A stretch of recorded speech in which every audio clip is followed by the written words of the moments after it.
Olá pessoal, boa tarde, espero que estejam todos bem. É claro que já estamos cansados, quinta-feira, tá todo mundo aí já de cabelo em pé, mas vamos dar sequência aqui à nossa questão das dinâmicas atmosféricas e os climas. Então hoje a gente vai falar sobre climas do mundo e as principais classificações climáticas. Nós temos duas principais classificações climáticas, que é a de Köppen e a de Strahler. Então, William Köppen, vamos falar primeiramente dele, foi um climatologista que no final do século XIX e nas primeiras décadas do século XX utilizou-se de vários fatores para conseguir fazer uma classificação climática, né? Perdão. Então, por exemplo, ele utilizou ao mesmo tempo precipitação e a temperatura para elaborar a classificação climática a nível mundial.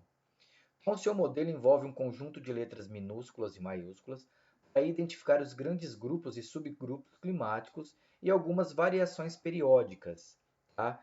Então, vocês vão ver aí na página 174 da apostila todas as variações possíveis, tá, que Köppen utilizou para poder, aí, através de várias observações e tudo mais, fazer essa classificação, certo? Aí nós temos a classificação de Strahler, tá?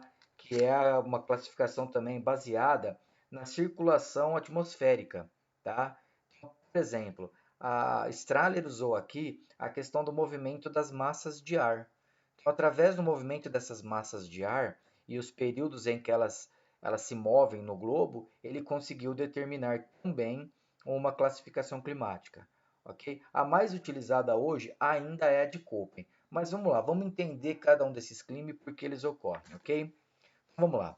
Nesse primeiro slide vocês vão ver os principais climas do mundo, né? Então a gente vai ter climas quentes, climas frios e climas temperados, além dos climas de altitude, que tem.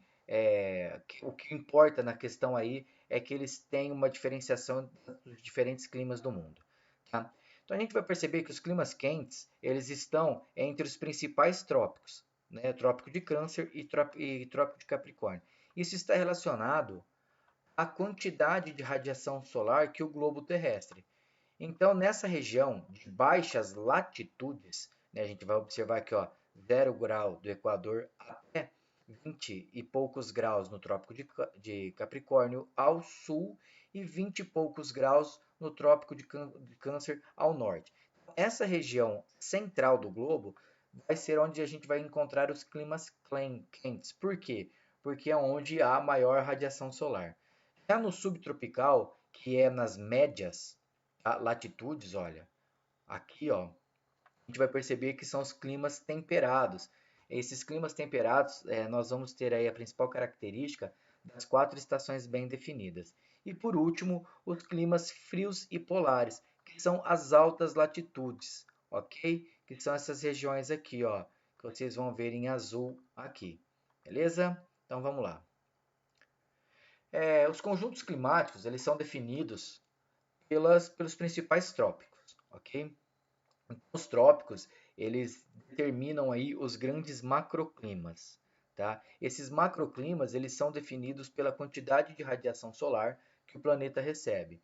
No movimento de translação, né, o eixo de inclinação de 23 graus e 27 minutos que a Terra tem faz com que nós recebamos os raios solares de maneira diferente em várias estações do ano. Então isso faz com que nós temos aí esses vários conjuntos climáticos, que são a zona quente, onde nós encontramos o clima equatorial, tropical e desértico, a zona temperada, que é o clima mediterrâneo, temperado marítimo e continental.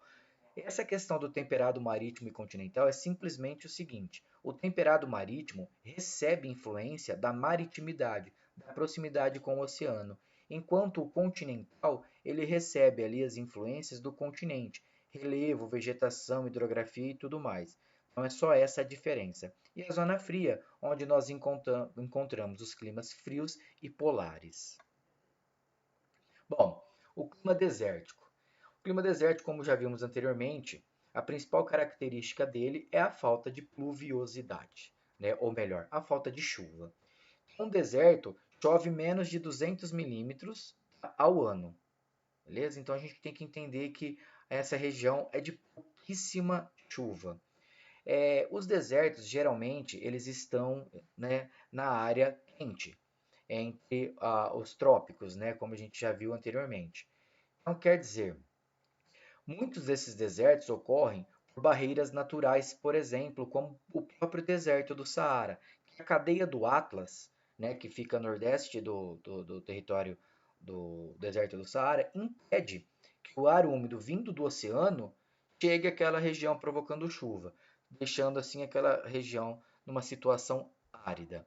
Tá? Nós temos aí grandes desertos como o do Saara, Namíbia, do Arizona, que também pode ser chamado de Mojave, do Atacama e o Grande Deserto Australianos.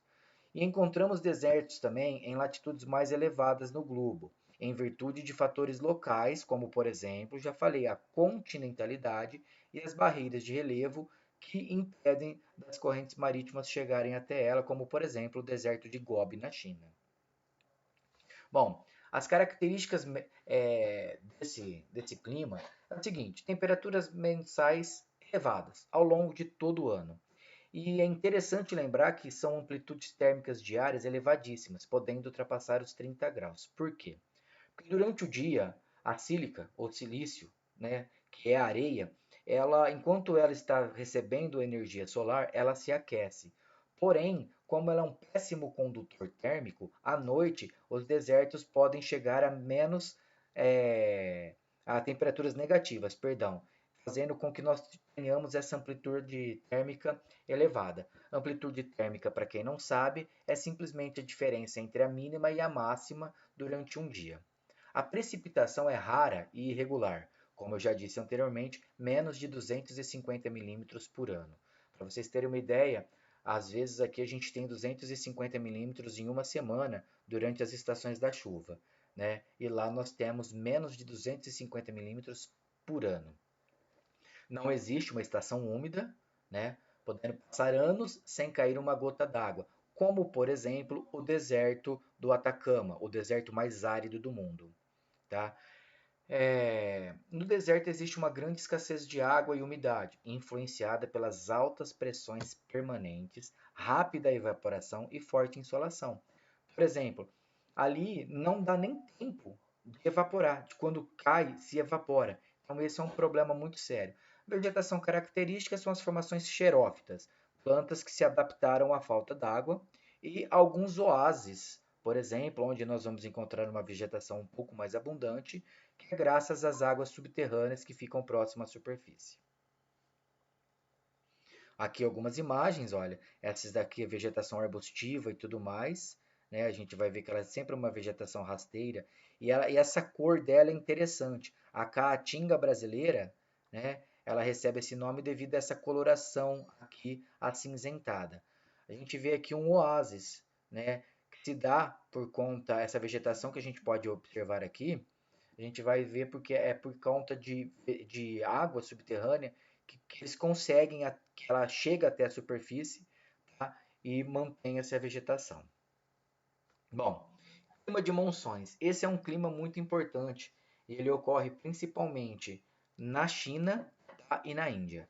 A clima das monções ela é uma variante do clima tropical, tá? Em que o total da precipitação pode chegar a valores altíssimos, certo? Encharcando chuvas aí de 2, 3 meses incessantes. Elas são encontradas, como eu já disse, no sul e sudeste da Ásia, principalmente China e Índia. Nós dividimos as monções em duas: monções de verão, que é quando realmente chove muito, né? E monções de inverno, quando as chuvas ficam escassas. Aqui a gente vai ter um climograma, olha, a gente atinge até 620 milímetros de chuva durante os meses de junho, né, de julho a agosto. E isso faz com que, tipo assim, 620 milímetros de chuva em 30 dias. É muita coisa. É coisa assim, é chuva durante o mês todo, incessante. As principais características, elas são definidas como ventos periódicos. Aqui no verão, sopram do mar para a terra. E quando sopram do mar para a terra, vão carregados de umidade, que é chamada de monção marítima. E isso faz com que chova muito.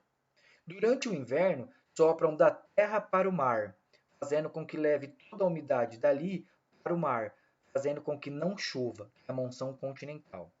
O mecanismo de funcionamento está ligado à variação de pressão atmosférica, Quer dizer, o verão é marcado por chuvas torrenciais, como já falamos anteriormente, e o inverno por estiagem. Então, a vegetação característica nessa região é a floresta latifoliada, densa perene, chamada de jungle, semelhante às formações latifoliadas brasileiras, quase igual à formação, por exemplo, a floresta maior, a amazônica, perdão. Os maiores índices pluviométricos do planeta são encontrados nesse clima, chegando a mais de 12 mil milímetros em Xangpu, na Índia, perdão. Tá? 12 mil milímetros de chuva, é muita coisa. Tá? Então aqui a gente vai ver, ó, que durante o verão, tá vendo? Ela sopra do mar para o continente, levando muita umidade, fazendo com que chova muito. Diferentemente do verão, em que o ar quente é levado para o mar, fazendo com que chova pouco, ok? Aqui é uma dessas florestas, né? Vamos lá, o clima mediterrâneo. O clima mediterrâneo ele se distribui por todo o globo, porém ele recebe esse nome por ocorrer principalmente na divisa entre Europa e África, ali no mar Mediterrâneo. Distribui-se, como já disse, né, pelo mar Mediterrâneo, Califórnia, região central do Chile, região do Cabo na África do Sul e sudeste da Austrália. Essa questão do clima mediterrâneo, ele modifica, né, com relação ao, por exemplo, o clima tropical. Nós temos aí um verão quente e seco, né, diferente do tropical, que nós temos um verão quente e úmido, e um inverno chuvoso.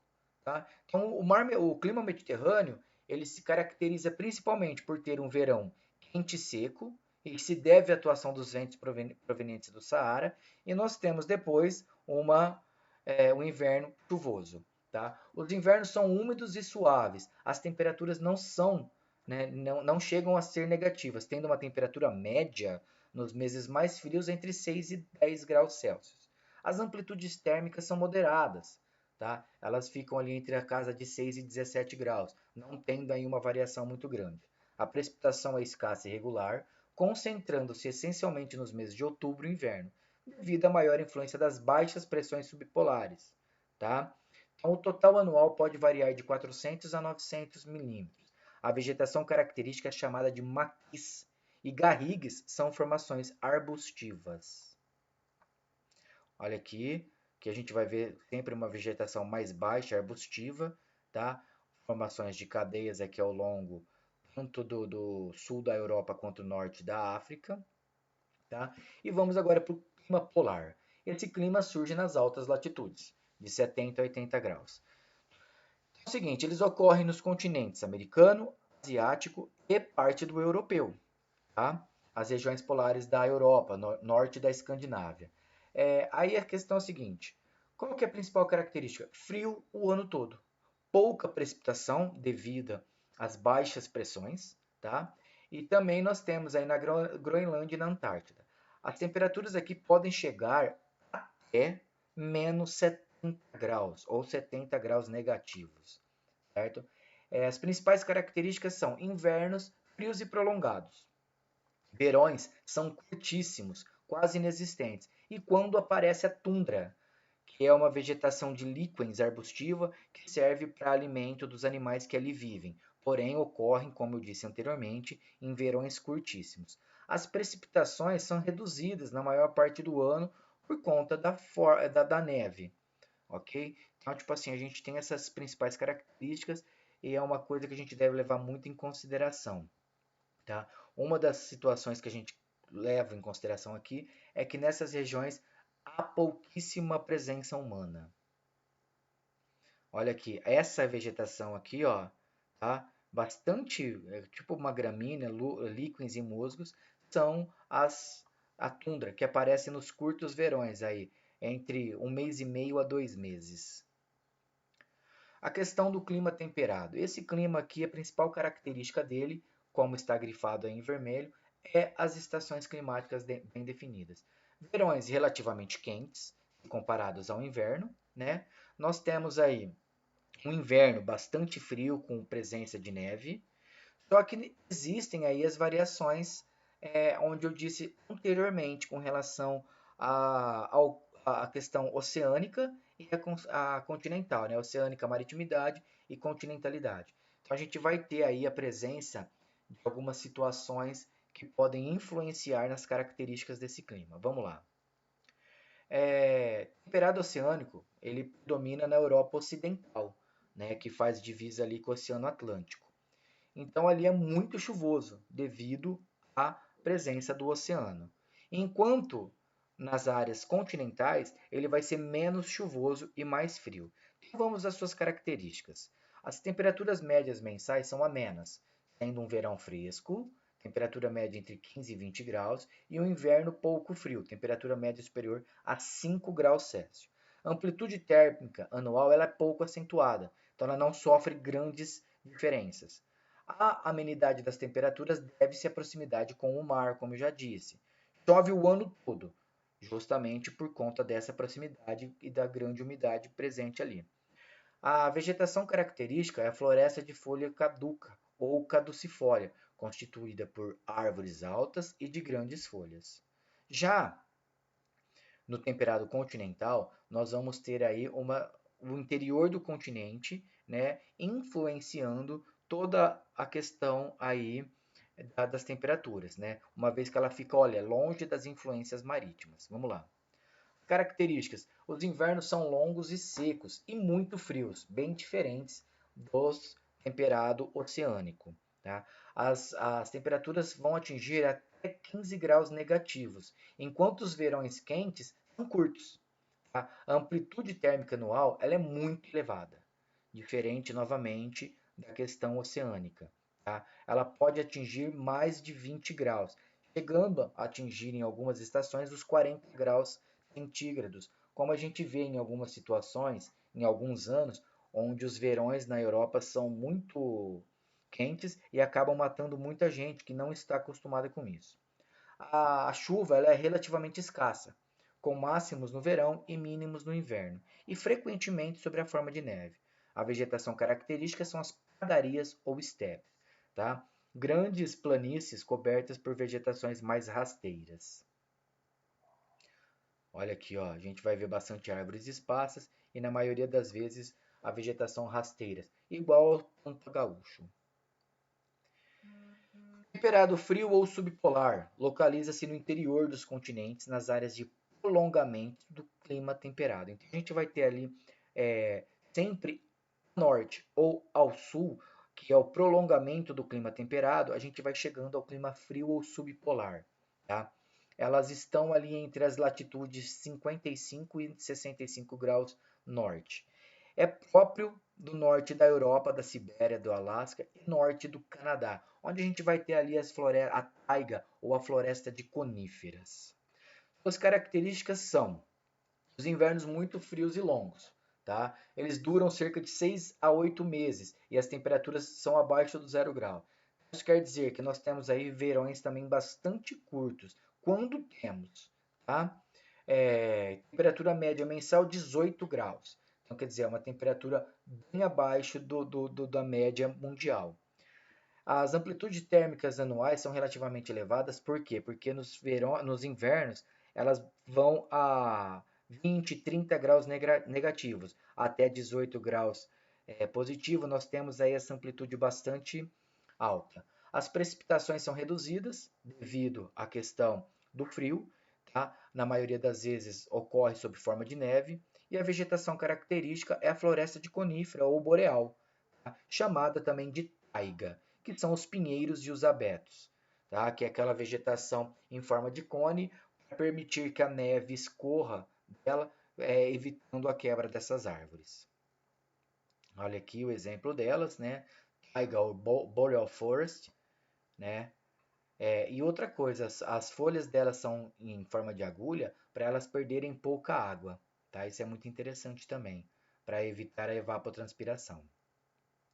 Bom, o clima do Brasil eu não vou entrar em maiores detalhes agora, mas a posição geográfica do território brasileiro apresenta um clima majoritariamente tropical. 92% do território encontra-se na faixa intertropical com temperaturas médias superiores a 20 graus. Mas isso eu vou deixar para uma próxima aula. Qualquer dúvida estarei à disposição e até a próxima. Beijos!